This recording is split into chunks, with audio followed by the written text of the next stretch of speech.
am I going to get that?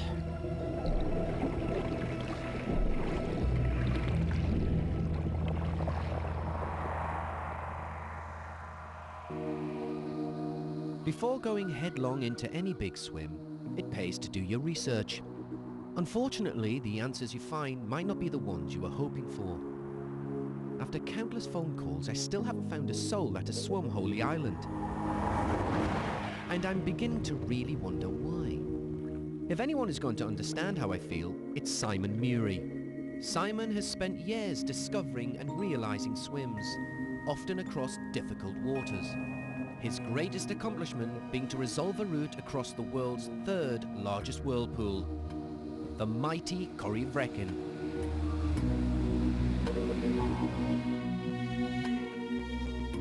The Corryvreckan lies between the islands of Jura and Scarborough, off Scotland's west coast. Are crossings important to you? Or is that your thing? Like, you know, with Lewis, he likes going into the death zone. Yeah. For me, it's the significance of actually getting somewhere. Yeah. You actually feel that actually I'm on this new landmass. And if it's another country, if it's another continent, that's great. My first island hopping trip I ever did for myself was in Greece. And it was the idea of actually swimming to another Greek island, looking back and thinking I've just swum from that island. And it gives you an incredible feeling of, you know, of achievement, but also I think you appreciate the place you're at so much more if you've worked harder to get there.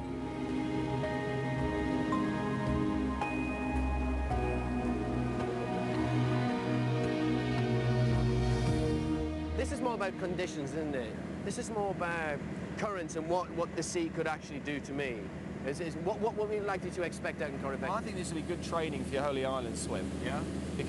And hopefully it will be a bit more aggressive than what you get in Holy Island. So what you'll get here, you'll be certainly getting chop coming in.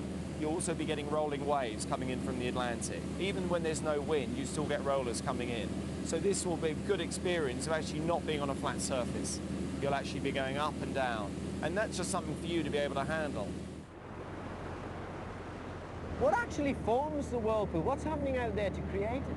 Well, what you've got this basalt column, which comes within 30 meters of the surface. Well, like a sea mound? Yeah, exactly. And as the water's rushing through this very tight channel, it hits this seawall and actually then causes this whirlpool effect. And what is it, the third or sixth biggest whirlpool in the world? Third biggest whirlpool in the world, yeah. In the world. Why? What possessed you to want to cross the third biggest whirlpool in the world?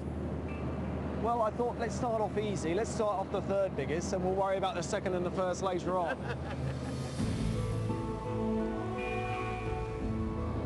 So here we go, look at this. See this whole tidal surge here? So this, wow, you can see it all here, look at this. We're going to swim in a slacked tide, slack water. So it's a bit of a Rottweiler now. Exactly. Hopefully we'll take it when it's a puppy. Puppy. Exactly. But we always got to have respect for it.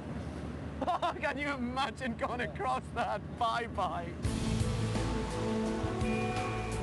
Oh, look, we got the plug hole. Oh, my God.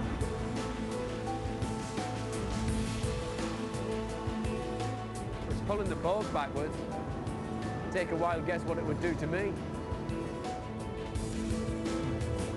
Oh, wow!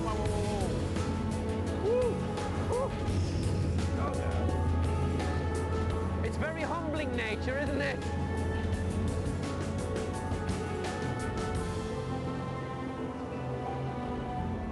Oh, oh no!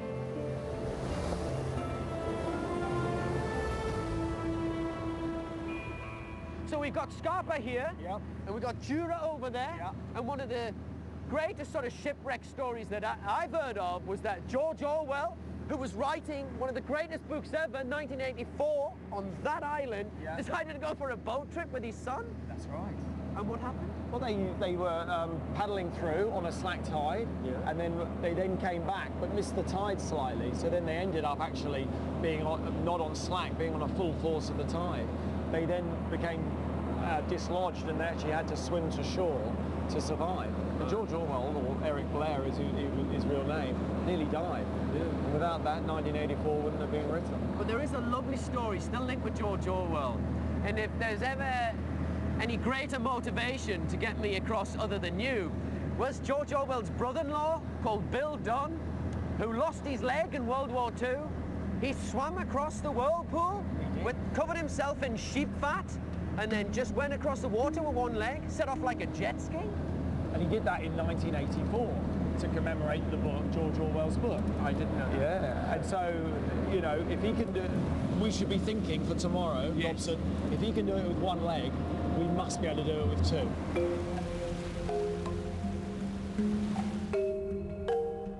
So when we see it tomorrow, it'll be a lot more settled, and I think that should give him a great confidence boost for tomorrow as well. And he saw it at full pelt, so it's quite an imposing sight, and I think that scared him a bit. Oh, that was some serious wild piece of water, that whirlpool. I have never seen anything like that in my life. What a privilege to see the third largest whirlpool in the world.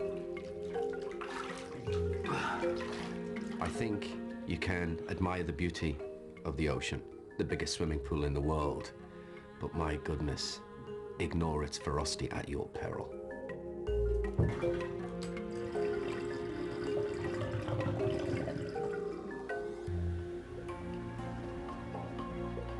As the day of my Corryvreckan whirlpool swim arrives, I may well be game for it. Moonraker, Farsane. But the pilot boat has other ideas. We've got a slight problem here of overheating. There's 2 chances today, and we've missed our first one. And that's not the only obstacle. Jellyfish! Monster!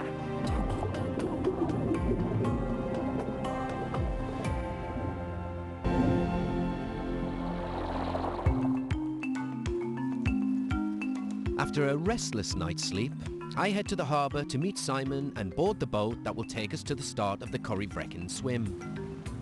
What he's got to think about is the fact that he's got to do it in a certain time. For Corryvreckan, you can't just dawdle across. He's going to have to get his head down and get going.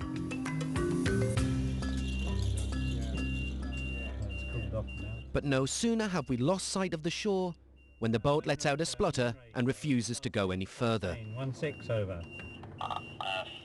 With just 2 narrow windows of opportunity to undertake the swim, this is one setback we could really do without. Problem here of overheating, engine alarms on. I think the impeller's failed, over. Yeah, we've got to get another boat. Or another impeller, the impeller's gone. So we've got to get another boat and then we've got one crack at it. And if we don't do it, Holy Island's going to be interesting. I mean, it's such a small window to swim this stretch in. Because of the speed of the tides, we've just got to get it on the slack tide. And we've got 30 minutes to do it. And there's 2 chances today, and we've missed our first one. On a big swim like this, every little upset that you get can always cause problems with your mind and start kind of doubting you. And I think the focus on today is, before we head off again, is to, you know, focus positive energy on Robson today. That's better.